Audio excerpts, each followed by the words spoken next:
긴 휴가가 끝나고 시차 적응으로 고생하고 있는 저 왕주현 씨는요. 낮에는 병든 닭처럼 꾸벅꾸벅 졸고요. 새벽에는 성장기 어린이처럼 입맛이 돌아서 해장국 한 그릇을 뚝딱 가는 그런 밤낮이 바뀐 생활을 하고 있는데요. 지난해 국내 여행을 떠난 우리 국민은 89%였다고 합니다. 해외여행 경험자의 4배에 달했다고 하는데 안 되겠습니다. 다음 휴가는 이분이 추천하는 국내 여행지로 떠나야겠습니다. 가까운 곳부터 먼 곳까지 다양한 여행 정보 만나보는 시간이죠. 여행이 별거냐? 태원준 여행작가와 함께합니다. 안녕하세요, 작가님. 네, 안녕하세요. 반갑습니다. 근데 정말이에요. 제가 새벽에 너무 배가 고파서 잠이 안 와가지고 정말 해장국 먹으러 나갔다 오고 낮에는 지금 너무 졸려서 참느라 머리가 좀 지끈지끈하고 있어요. 지금 괜찮으신가요? 약간 어제는 정말 심했는데 오늘은 그래도 좀 괜찮았거든요. 아무래도 여행 자주 다니시니까 시차 적응하는 그 태작가만의 꿀팁 뭐 이런 거 있을까요? 근데 이게 정말 꿀팁이 있는 게 따로 없고요. 왜냐하면 정말 밤낮이 바뀐 거기 때문에 저 같은 경우는 정말 아무리 졸려도 밤이 될 때까지 절대 잠들지 않습니다. 왜냐하면 낮에 자버리면은 또 다시 저녁에 눈이 말똥말똥해지기 때문에 어떻게든 밤까지 이제 잠들지 않고 깨어 있다가 그때 모든 피곤을 다 몰아서 잠들면은 다음 날부터 좀 괜찮더라고요, 리듬이. 일단은 버티고 한국 시간에 맞춰서 그렇게 이제 그나마 조금 더 빨리 적응을 할 수 있다 이런 말씀인데 앞서서 지난해 국내 여행을 떠난 우리 국민들이 해외여행 다녀온 사람에 비해서 4배 더 많았다. 이런 통계 결과가 나왔는데 사실 우리가 휴가, 여행 뭐 이렇게 얘기하면 공항이나 비행기 떠올리시는 분들이 일단 대부분일 것 같긴 해요. 네, 그렇습니다. 그럼에도 불구하고 요즘에는 워낙 이제 뭐 도로 사정도 많이 좋아졌고요. 뭐 KTX나 뭐 아니면 고속도로도 많이 뚫리고 하면서 국내 여행도 주말 껴서 많이들 다니시는 것 같거든요. 그렇죠. 그래서 정말 최근 들어 그 국내 여행이 점점 늘어나고 있는데요. 저는 또 우리나라에도 정말 좋은 곳이 많다고 생각을 하고 또 특히 우리나라가 이렇게 곳곳을 여행하기가 굉장히 좋은 이유가 우리가 국토가 그렇게 큰 편은 아니잖아요. 이 작은 땅 안에 150여 개가 넘는 시군이 있다 보니까 각 시군별로 그래도 나름대로의 여러 가지 그 관광 상품을 개발해야 되잖아요. 그래서 조금만 이동을 하면은 또 이쪽 동네에서 새로운 문화와 어떤 풍경을 만날 수가 있고 또 바로 조금만 또 이동을 하면은 끊임없이 새로운 어떤 문화와 관광들이 계속해서 펼쳐지기 때문에 이렇게 오밀조밀하게 다양하게 이제 즐길 수 있다는 점이 국내 여행의 가장 큰 장점이 아닐까 그렇게 생각을 합니다. 네, 맞아요. 저도 뭐 이렇게 국내 여행 다니면서 느낀 게 뭐 이렇게 좋은 데가 많은데 굳이 해외에 나갈 필요 있나 이런 얘기를 주변에 한 적이 참 많았었거든요. 특히나 어제도 저희가 뭐 얘기를 했었는데 요즘 화제가 되고 있는 핑클의 캠핑클럽 요 프로그램도 보면 캠핑카를 타고 국내 숨은 명소들을 찾아다니는데 사실 캠핑카 하면 우리나라에는 들어온 지 그렇게 오래되진 않았잖아요. 그렇죠. 뭔가 외국에서나 이렇게 할 법한 그런 느낌이긴 한데 다시 보기로 보다 보니까 우리나라에 이렇게 멋있는 데가 안 알려진 데가 이렇게 많았구나. 이런 생각이 들더라고요. 오늘 저희 그러면 좀 어디로 떠나볼까요? 오늘도 그럼 뭐 이 분위기 몰아가지고 한번 국내로 떠나볼 텐데요. 저 지난번에 보령 소개해드렸었고 오늘은 전라남도 순천시로 한번 떠나보도록 하겠습니다. 순천. 저도 순천은 꼭 한번 가보고 싶었는데 아직 못 가본 곳 중에 하나예요. 전남하면 일단은 전라도는 먹거리 빼놓을 수 없고 그리고 요즘에는 전라 지역의 관광 상품이 정말 많이 개발되는 것 같아요. 특히나 이제 순천 같은 경우는 이제 순천만이라고 하는 정말 강력한 관광 자원이 있기 때문에 2017년 기준으로 그 순천만 쪽에 700만 명 가까이가 이제 방문을 하셨다고 해요. 그 정도로 어마어마하게 어떤 전남 지방을 대표하는 관광지라고 할 수가 있고요. 또 특별히 제가 오늘 꼭 소개하고 싶은 이유가 지금 2019년이 순천 방문의 해입니다. 그렇기도 하고 그저께 이제 열렸던 한국지방자치경영대상에서요. 이 순천시가 문화관광 부분 대상을 탔습니다. 그 정도로 굉장히 많은 관광 자원이 있는 데다가 또 맘만 먹으시면은 서울에서 당일치기 여행도 이제 가능해진 게요. 용산역에서 출발하시면은 순천역까지 한 2시간 20분 정도만 도착을 하실 수가 있습니다. KTX를 이용해서 이렇게 또 관광을 하실 수가 있기 때문에 두루두루 좀 올해 안에는 순천 한번 꼭 가보시면 좋을 것 같습니다. 순천 오늘 또 함께 떠나볼 텐데 앞서 말씀하신 것처럼 순천만을 빼놓을 수가 없어요. 여기 정말 크지 않나요? 어마어마하게 이제 거대한 면적을 자랑을 하고 있는데요. 순천만은 이제 크게 갈대밭하고 이제 갯벌로 이루어져 있는데요. 갈대밭 같은 경우는 160만 평 정도의 규모고요. 네. 그다음에 이제 갯벌 같은 경우는 690만 평 정도의 규모이기 때문에 뭐 그 어떤 규모를 짐작하실 수도 없겠죠. 게다가 이쪽에 굉장히 많은 이제 자연 생태가 잘 보존되어 있는 데다가 네. 주민들의 노력도 굉장히 많았던 게 이곳을 어떻게 이렇게 완벽하게 자연으로 보존을 하기 위해서 네. 원래 이쪽에 어떤 음식점이라든지 여러 가지 그런 어떤 그뭐 업체들이 있었는데 그런 것들을 다 헐고 뭐 전신주 같은 것도 다 이제 철거를 한 다음에 이제 그 주민들 사이에서 이제 지키자는 운동이 이제 일어나면서 더더욱 이제 많은 보호를 받게 되고요. 네. 세계 람사르 협약이라고 하죠. 네. 저 이제 그 습지 협약이라고 할 수가 있는데 그 등재하기 위해서는 굉장히 까다로운 조건을 가지고 있음에도 이 순천만은 당당히 그곳에 이제 오르게 됩니다. 네. 왜냐하면 말씀드렸듯이 이제 굉장히 자연이 잘 보존되어 있는 데다가 이곳이 그 유럽 북해 연안하고 그다음에 아마존 연안까지 해가지고 세계 5대 연안 습지가 있습니다. 그 중에 이제 한 곳이 바로 이 순천만이고요. 여기서 발견되는 철새만 하더라도 230종이 넘는다고 해요. 예, 그리고 또한 그 안에 수많은 그 갯벌에 정말 생명의 보고로서 뭐 짱뚱어라든지 철개라든지 농개 등등 굉장히 희귀 동식물들이 많이 살고 있어가지고 이제 순천하면은 그냥 어떤 생태 관광의 보고라고 보시면 될 것 같아요. 네. 그래서 요 습지도 굉장히 좋고요.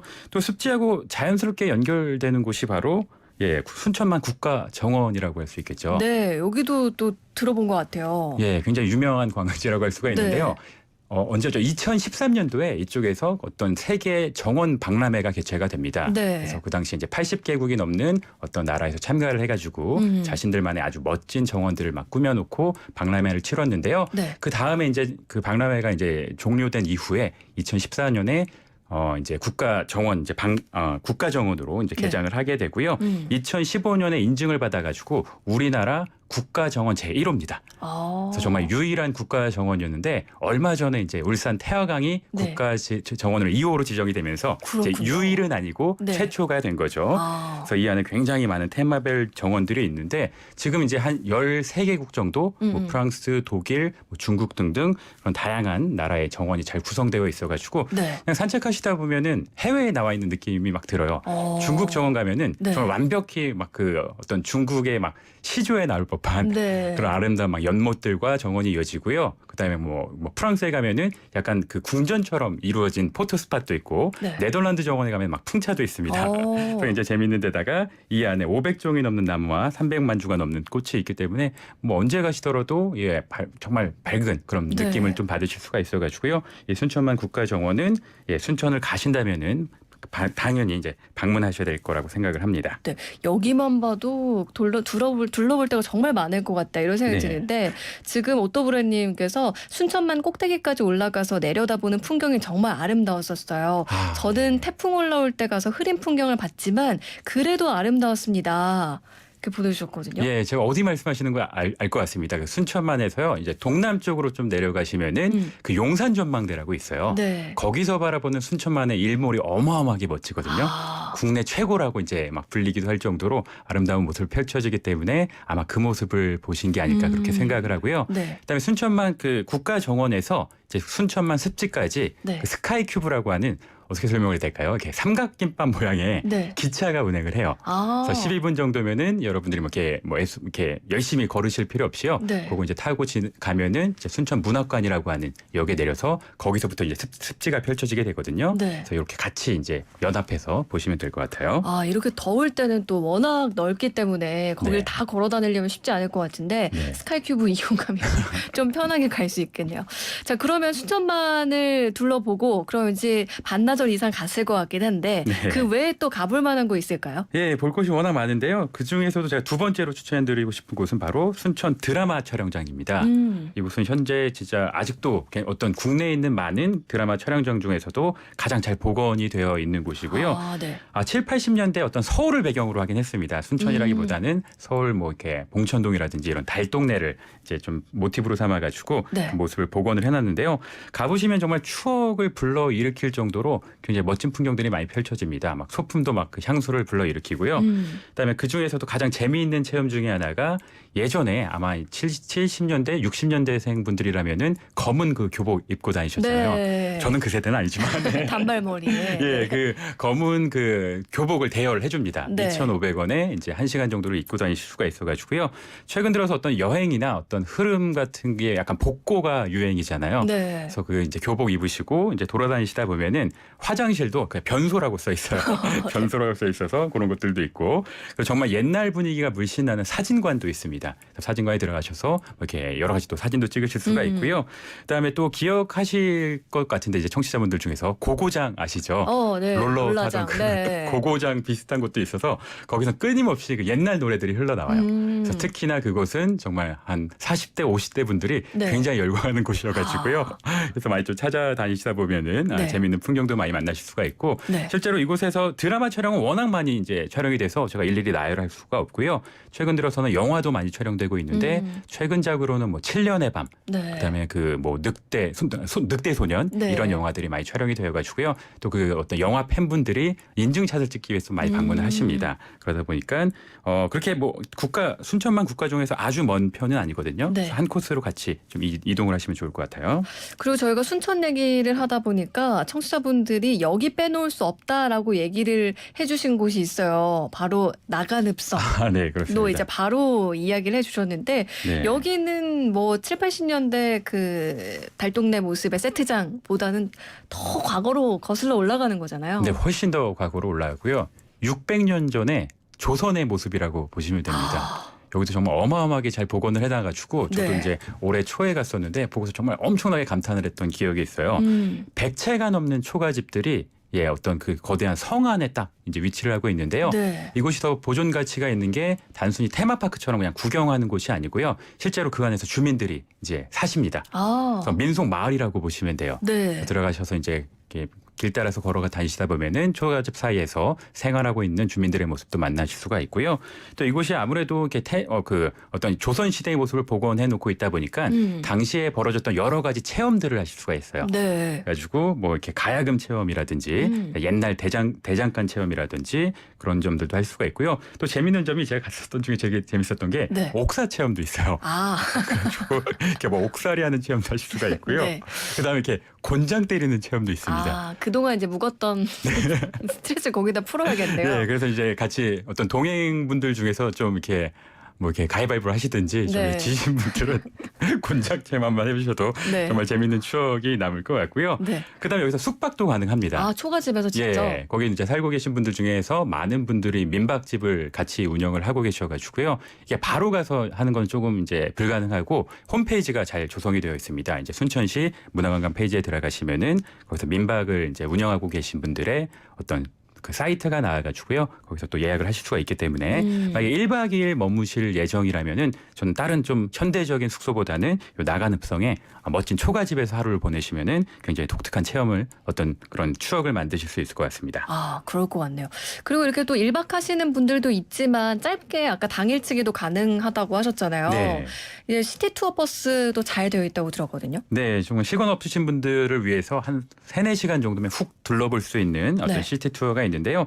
이 시티 투어 버스가 되게 어떤 귀엽게 생겼어요. 붉은색으로 어떤 이렇게 칠해진 트롤리 버스. 약간 유럽에 있는 트램처럼 생겼거든요. 그래서 되게 이쁩니다. 그래서 네. 이 버스가 오전 9시부터 오후 5시까지 뭐 시간 차이는 조금씩 있긴 한데 1시간꼴로 보통 운행이 됩니다. 네, 그래서 역에서부터 이제 출발을 하고요. 제가 지금까지 말씀드렸던 순천만 국가정원, 그다음에 드라마 세트장, 그다음에 방금 말씀드렸던 나간읍성까지 모든 그 순천의 주요 코스를 다 돌기 때문에 시간 없으신 분들은 요거 타면서 좀 이렇게 뭐 스치듯이 구경을 네. 하셔도 좋을 것 같고요. 게다가 이게 1일권이 어떤 가격이 5,000원밖에 안 합니다. 정말 굉장히 저렴하네요. 이제 저렴하다 보니까 시간이 없으신 분들은 요 트롤리버스 이용해서 원하는 곳만 좀 오래 보시든지 아니면 이렇게 좀 이렇게 스쳐 지나가면서 두루두루 살펴보시면 좋을 것 같습니다. 네, 요것도 또 꿀팁이네요.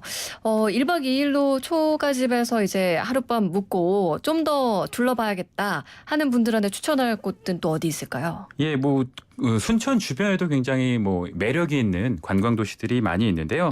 특별히 이 순천역에서 굉장히 짧게 걸리는 지역들이 있습니다. 바로 옆이 여수예요. 네. 그래서 여수 이제 순천역에서 이제 기차를 타시면요, 여수역까지 20분밖에 안 걸려요. 그래서 여수에 가셔가지고 네. 내리자마자 이제 뒤쪽으로 역 바로 뒤에 해양공원이 있거든요. 네. 이제 여기서 이제 엑소포가 벌어져가지고 이제 해양공원이 있는 데다가 조금 밑으로 내려가시면 그 유명한 오동도도 있어요. 그리고 그리고 또 여수하면 뭐 밤바다로 되게 유명하잖아요. 그렇죠. 그래서 두루두루 보셔도 될 것 같고요. 혹은 또 이 어떤 순천역에서 또 기차를 타면 바로 동쪽에 광양역이 있습니다. 아하. 광양역은 네. 7분밖에 안 걸려요. 정말 가깝네요. 예, 제가 2주 전에 이제 광양을 다녀왔습니다. 그래서 이제 순천역을 거쳐가지고 서울로 왔었는데, 광양에도 광양역 어떤 되게 가까운 곳에 그 와인 동굴이 있습니다. 광양에서 굉장히 좀 야심차게 준비한 관광 자원이라고 할 수가 있는데요. 정말 이렇게 터널 같은 동굴 안에 와인 테마파크가 있어가지고 와인 시음도 하실 수 있고 굉장히 재미있는 이제 체험을 하실 수가 있는 데다가, 광양이 또 그 불고기로 되게 유명하잖아요. 네, 그렇죠. 광양 불고기는 이렇게 정말 숯불구이처럼 이렇게 간을 이렇게 졸여서 먹는 게 아니라 정말 숯불구이처럼 구워서 먹는 시스템인데, 이게 서울에서는 광양식 불고기를 거의 드실 수가 없습니다. 언양 불고기집은 좀 많이 있는 편이거든요. 네. 그래서 광양 불고기 좀 드시기 힘드니까 기왕 혹여라도 이제 순천 가셨다가 시간이 되신다면은 여수하고 광양도 워낙 가까우니까 같이 둘러보시면 좋을 것 같아요. 여기까지 둘러보면 뭐 3박 4일도 기본으로 채울 수 있을 것 같아요. 그렇죠? 예, 그래서 뭐 여름휴가 때 그냥 이렇게 3박 4일 정말 같이 네. 그 코스로 하셔도 좋을 것 같아요. 그렇군요. 오늘 순천에 대한 이야기를 해봤는데, 짧게 순천 가면 이거 하나는 꼭 맛봐야 한다 하는 메뉴 있을까요? 전라남도 쪽은 워낙 맛있는 게 많아가지고 일단 뭐 남도 한정식이라고 하죠. 뭐 네. 한정식만 시키셔도 정말 상다리가 휘어질 정도로 네. 많이 나오는데, 뭐 한정식은 워낙 유명하니까 제가 좀 제외하도록 하고요. 순천의 대표 음식이라고 하면 바로 짱뚱어탕이 있습니다. 짱뚱어요? 예. 네. 아까 제가 그 습지 말씀드리면서 순천만 그 갯벌 쪽에서 짱뚱어가 굉장히 많이 잡혀요. 그 짱뚱어를 이용해서 이제 워낙 이제 짱뚱어가 많이 나다 보니까 순천 지역에서 이제 탕을 만들어 가지고 어떤 도시의 대표적인 음식으로 발돋움한 어떤 음식이라고 할 수가 있는데요. 뭐 아주 복잡한 음식은 아닙니다. 짱뚱어를 이제 짱뚱어를 이제 국물에 삶아가지고요. 거기다 이제 채소하고 양념을 막 풀어 넣어가지고 매운탕처럼 즐기시는 이제 짱뚱어탕이라고 할 수가 있는데, 네. 이게 저도 먹어봤는데 약간 뭐 시큼하기도 한데 되게 별미예요. 예, 그래서 또 역시나 이 짱뚱어탕도 서울 혹은 수도권에서는 많이 드실 수 없는 음식이기 때문에 네. 이 짱뚱어탕 꼭 드시면 좋을 것 같고요. 하나만 더 소개해드리자면은 네. 닭구이도 유명해요. 우리가 보통 닭구이요? 닭구이, 닭이 워낙 이제 다양한 방법으로 조리가 되긴 하는데, 이 순천 같은 경우는 닭을 되게 잘 얇게 점여가지고요. 네. 이렇게 조각을 낸 다음에 역시나 숯불에 이제 구워 먹습니다. 약간의 양념칠만 해가지고 네네네. 숯불에 구워 먹는데, 그러다 보니까 불맛이 살아 있어가지고 굉장히 큰 별미예요. 그래서 가보신다면은 뭐 점심은 짱뚱어탕, 저녁은 이렇게 순천 닭구이, 이렇게 지역 특색 음식을 드신다면은 네. 훨씬 더 현지 친화적인 여행을 하실 수 있을 것 같습니다. 네. 벌써부터 또 먹고 싶네요. 오늘 여행이 별거냐 태현준 여행 작가와 함께 순천으로 떠나봤습니다. 오늘도 또 좋은 말씀 고맙습니다. 네, 감사합니다. 이정석의 여름날의 추억 띄워드릴게요.